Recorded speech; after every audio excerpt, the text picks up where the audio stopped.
Olá pessoal, vamos falar um pouquinho nesse vídeo sobre direito constitucional, alguns elementos essenciais do conceito de nacionalidade.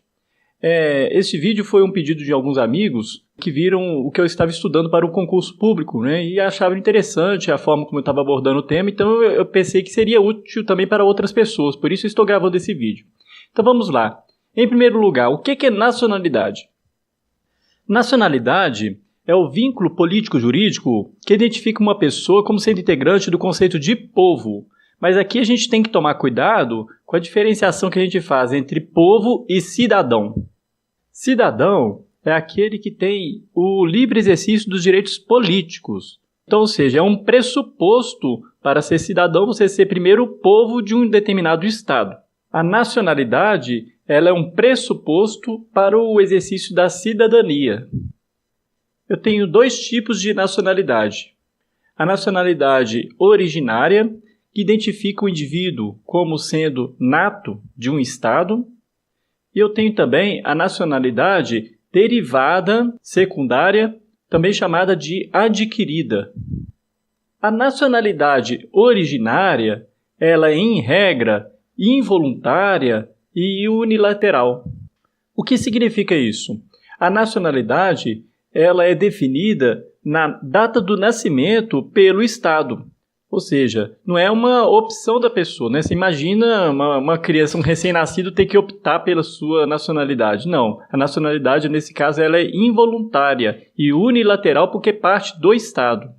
Mas isso é uma regra. Existe uma hipótese em que existe a possibilidade de optar pela nacionalidade originária, da qual a gente vai falar daqui a pouco.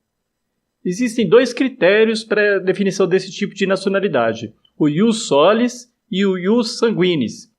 Ius solis é aquele critério que define a nacionalidade baseada do país em que ela nasceu. O ius sanguinis ele se baseia na nacionalidade dos pais, ou seja, na data do nascimento, a nacionalidade dos pais é transferida para o filho, ou seja, na data do nascimento. Se posteriormente os pais mudarem de nacionalidade ou coisas do gênero, não, continua sendo aquilo ali que está definido. Ou seja, na data do nascimento é que determina esse tipo de nacionalidade ius sanguinis. Agora, a nacionalidade adquirida é aquela que identifica a pessoa como sendo naturalizada. Como existe a possibilidade do indivíduo adquirir mais de uma nacionalidade, nós podemos ter uma situação de conflito de nacionalidade. Esse conflito de nacionalidade ele pode ser positivo ou negativo.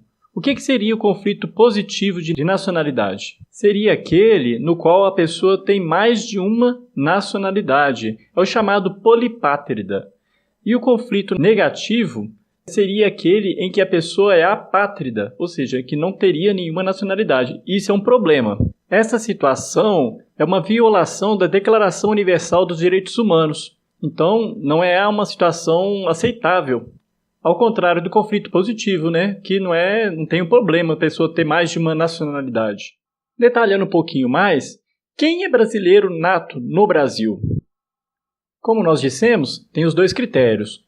Ius solis e ius sanguinis. No Brasil não tem ius matrimonialis, que é aquele no qual a pessoa se casa com a pessoa daquele país e adquire aquela nacionalidade. No Brasil não existe essa possibilidade. No caso do Brasil, então, a pessoa não adquire nacionalidade brasileira se casar com um brasileiro. Mas existe uma certa facilitação no processo de naturalização, do qual nós falaremos. A Constituição, então, vai dizer que é brasileiro nato aquele que nasceu no Brasil, ou seja, a regra do ius solis. Isso vale, gente, mesmo se os pais forem estrangeiros. Nasceu no Brasil, é brasileiro nato. Mas existe uma exceção a essa regra.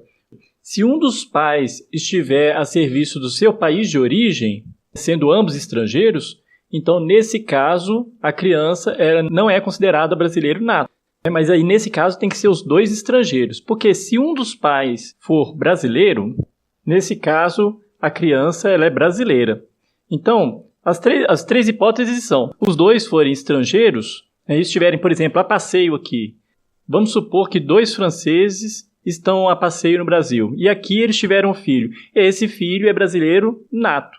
Ah, mas um dos pais estava a serviço do seu país de origem. Então, não. Então, essa criança não é brasileiro nata.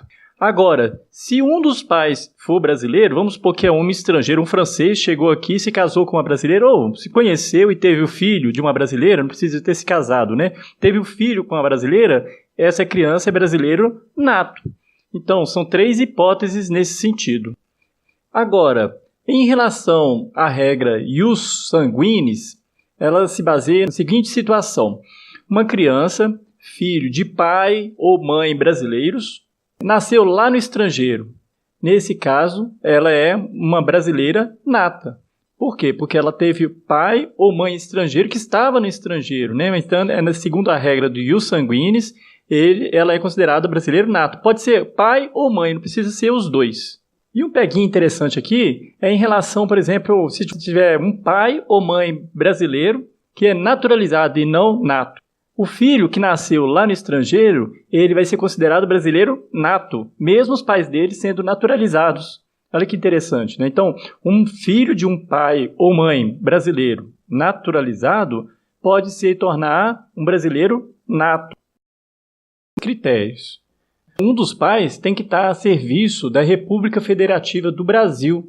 Isso significa o seguinte, que ele tem que estar a serviço da administração pública direta ou indireta, da União, dos estados, do município, do Distrito Federal. Ou então, um dos pais está a serviço da organização internacional da qual o Brasil faça parte. Ou seja, se tem uma organização internacional, né, e o Brasil faz parte dessa organização, e um dos pais está a serviço dessa organização internacional, então, nesse caso, a criança que nascer desses pais que estão no estrangeiro é um brasileiro nato.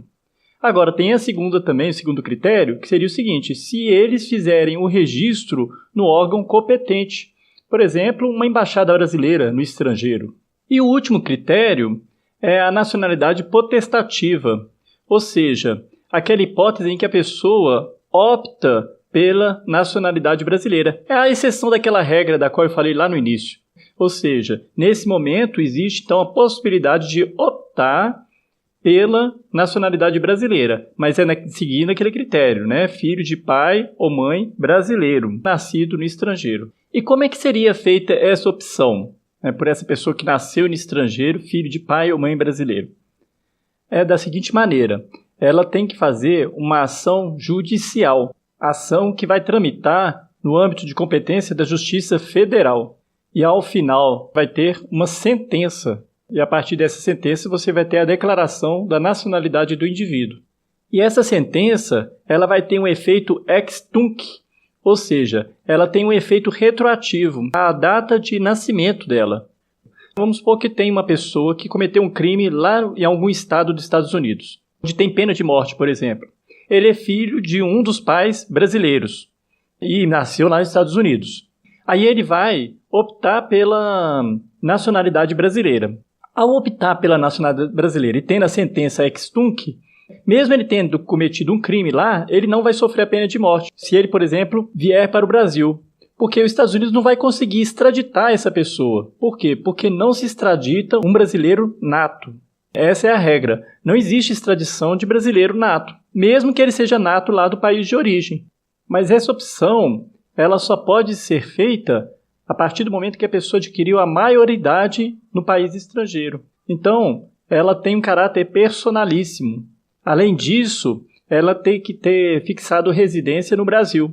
Se não tiver feito isso, ele tem que ter as 3 opções. Tem que ter maioridade, fixado residência no Brasil e optou, através de uma ação judicial, pela nacionalidade brasileira. Então, nesse caso, ele é brasileiro nato a partir da sentença, como eu disse, que é ex tunc, retroage até a data do nascimento. Espero que tenha sido claro, né? Mas vamos supor que essa pessoa ela veio para o Brasil quando era menor de idade ainda. Ela não vai ficar aqui como apátrida ou como estrangeiro.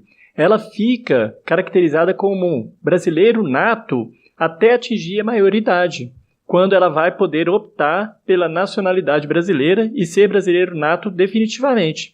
Então, ou seja, essa pessoa que veio para cá ainda menor de idade, ela é brasileiro nato para todos os efeitos. Depois da gente ver as hipóteses de brasileiro nato, nós vamos ver as hipóteses de brasileiro naturalizado. Quais são as hipóteses de naturalização? Para o vídeo não ficar muito grande, eu vou deixar para o próximo vídeo a gravação sobre as hipóteses de naturalização. Eu espero que tenha sido claro. Se vocês acharem que é interessante a gente dar sequência ainda mais nesses assuntos, deixem nos comentários que vai ser um prazer a gente estudar junto sobre esse tema. Até o próximo vídeo.